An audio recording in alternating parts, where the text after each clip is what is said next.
Robert Charlebois a fait une grosse frayeur à son fidèle public. Avant de donner une série de 10 concerts au Théâtre Bambino de Paris, le chanteur a entamé sa tournée Charlebois, du charme et les autres sur sa terre natale québécoise. Le 9 mai dernier, l'interprète du titre Je reviendrai à Montréal devait monter sur scène à Joliette. Cependant, pendant les répétitions, Robert Charlebois a été victime d'un malaise vagal. Dès lors, le mari de Claudine Monfette a préféré annuler sa représentation. Peut-être l'avez-vous su entre les branches, Robert Charlebois a été victime d'un malaise l'empêchant de faire son spectacle de ce soir, jeudi 9 mai.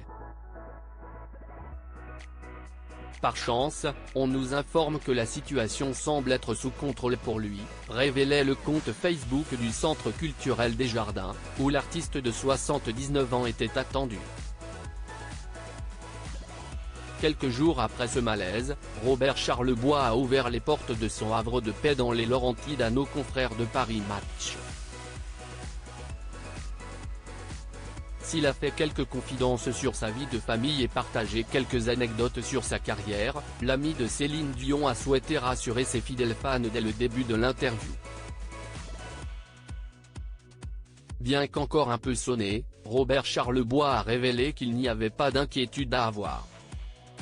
« Je n'ai pas été emmené à l'hôpital en ambulance, contrairement à ce qui a été rapporté », a-t-il déclaré. Malgré tout, le chanteur ne se sentait pas assez en forme pour offrir une performance digne de ces deux et a préféré annuler 2 concerts à Montréal. « Si je joue, je le fais à fond, pas du bout des doigts », a-t-il lancé. Et de conclure, « Je suis d'attaque pour Paris. Plus de peur que de mal ». Robert Charlebois, cette petite blague qu'il n'aurait pas dû faire. Avant de se livrer à Paris Match, Robert Charlebois était sur les ondes de RTL.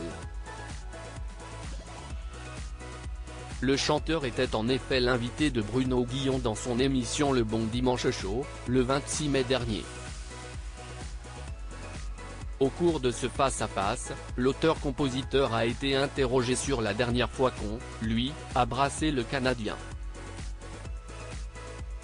Une expression qui signifie se faire engueuler, comme l'a précisé le présentateur radio et télé. La réponse ne s'est pas fait attendre. Je faisais une émission sur Aznavour qui rêvait de chanter jusqu'à 100 ans, et moi, j'ai dit que je fêterais mon anniversaire le 25 juin 2044, quand j'aurai 100 ans, à Bobino, a-t-il lâché en faisant référence à ses prochains concerts dans la capitale. Cependant, cette blague n'a pas été comprise de tous, ils ont déjà reçu des locations, des coups de téléphone de gens, qui voulaient visiblement assister au futur concert, note de la rédaction, a-t-il raconté. Quant à son agent, ce dernier n'a pas tardé à lui reprocher d'avoir fait cette annonce sans être suffisamment clair sur ses réelles intentions. On ne l'y reprendra plus. Crédit photo, Guillaume Gatio Best Image.